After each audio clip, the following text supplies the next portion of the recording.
सब अपना आज तक दूसरों को देते आ रहे, अपनी पार्टी पे तो अभी देना पड़ेगा। सब जब सभी अलग अलग है, गठबंधन की तरफ तो मुसलमान को ना जाए वो बेहतर है। यहाँ पर बीजेपी को बड़ा फायदा हो जाएगा। यहाँ तक पतंग का अभी कोई रुझान नहीं था पहले, अब के यहाँ रुझान है, सब उधर ही है। गठबंधन ने करा क्या बोल रहा, कहाँ गठबंधन हो, कोई सा भी दल हो, मुसलमानों के लिए तो कोई नहीं बोल रहा। पतंग की तरफ आई, बीजेपी की तरफ तो कोई ज़्यादा नहीं इधर से। चर्चा हुई कि इधर से अब के ओवैसी का टिकट है, इधर उनकी पार्टी से यहाँ पतंग की लहर आई इधर, तो इसलिए लोग बाग सब उधर ही चले गए। भाई हम अपने आदमी को चुनेंगे, हम दूसरे क्यों चुने? अपना काम अपने सब अपनी अपनी तरफ को वोट चाहिए और चले जा बस।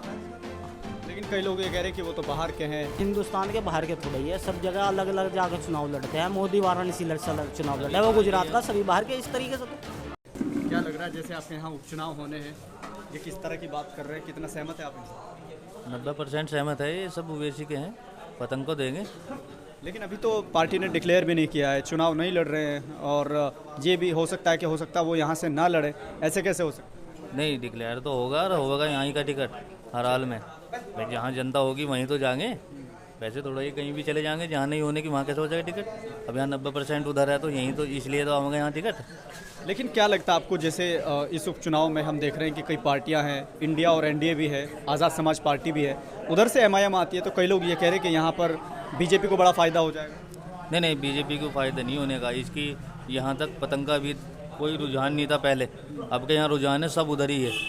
पतंग की तरफ आई, बीजेपी की तरफ तो कोई ज़्यादा नहीं इधर से मोमदन लोग। रुझान कैसे हुआ? आप कह रहे हैं कि पहले रुझान नहीं था, इस बार रुझान है, कैसे हुआ है? इसे चर्चा हुई कि इधर से अब के ओवैसी का टिकट है, इधर उनकी पार्टी से यहाँ पतंग की लहर आई इधर, तो इसलिए लोग बाग सब उधर ही चले गए।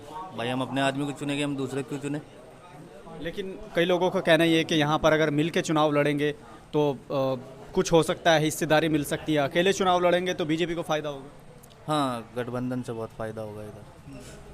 अकेले में थोड़ा कम रह जाएगा, पर लेकिन बहुत रहेगा अकेले में भी, पर गठबंधन हो जाए तो और बेहतर है। अच्छा, गठबंधन नहीं होता तो इससे बड़ा नुकसान हो सकता है क्या? बस ये तो कह नहीं सकते, पर यह है नुकसान तो होगा ही।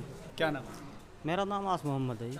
आस मोहम्मद जी। उपचुनाव होना है आपके यहाँ, जी। ऐलान भी हो चुका है, कुछ दिन बचे हैं जी। उपचुनाव को लेकर यहाँ के लोगों का रुझान क्या है? जी, बहु वैसी का ही रुझान है जी। सब आज तक दूसरों को देते आ रहे, अपनी पार्टी पे तो अभी देना पड़ेगा। सब जब सभी अलग अलग है, सब अपनी अपनी तरफ है। कोई अखिलेश भी इनका ही है, कोई बोलने का वो नहीं है, कोई मुसलमान पर जायज़ हो रही, कोई कुछ कहने वाला नहीं है। तो भाई एक बैरिस्टर ही है अपना तो। लेकिन क्या आपको लगता है कि अगर वो यहाँ से चुनाव लड़ते हैं तो ये सीट निकल पाएगी? सीट निकलेगी जी इंशाल्लाह, बढ़िया वोटों से निकलेगी। कैसे निकलेगी? मतलब जैसे आपके 60,000 झोज्जा वोट है, मुस्लिम वोट 1,40,000 के लगभग है, प्लस दलित भी मिलेगा। लेकिन उधर गठबंधन की तरफ भी तो मुसलमान, गठबंधन की तरफ तो मुसलमान को ना जाए वो बेहतर है।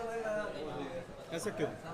ऐसा क्यों? देख लो तुम, गठबंधन ने करा क्या बोल रहा, कहाँ गठबंधन हो, कोई सा भी दल हो, मुसलमानों के लिए तो कोई नहीं बोल रहा। अपना काम अपने सब अपनी अपनी तरफ को वोट चाहिए और चले जा बस।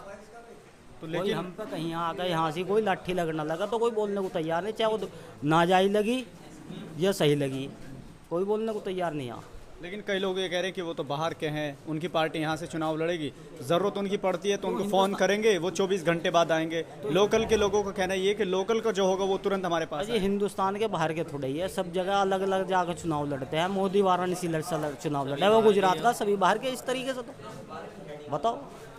अच्छा, मैं एक चीज़ आपसे जानना चाहता हूँ, जैसे आज़ाद समाज पार्टी के प्रत्याशी हैं, वो भी मैदान में हैं, वो दलित और मुस्लिम का कॉम्बिनेशन उनके साथ है, ऐसा कहा जा रहा है, उनके लोग कह रहे हैं, समर्थक कह रहे हैं, लेकिन ओवैसी के साथ गैर लोग कैसे जाएंगे? देखो जी, जाना तो पड़ेगा ओवैसी के साथ, एक न एक दिन तो आना पड़ेगा।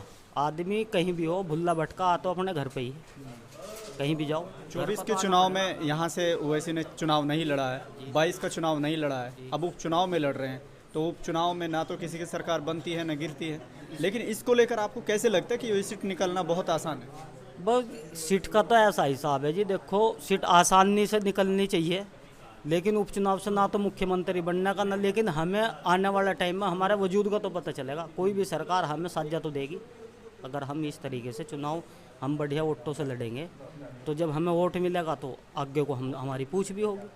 लेकिन कई लोग ये कह रहे हैं कि अगर वो चुनाव लड़ते हैं तो यहाँ से बीजेपी का रास्ता आसान हो जाएगा। तो बीजेपी तब भी बीजेपी है, कल को भी बीजेपी है, रास्ता आसानी है क्या इसमें।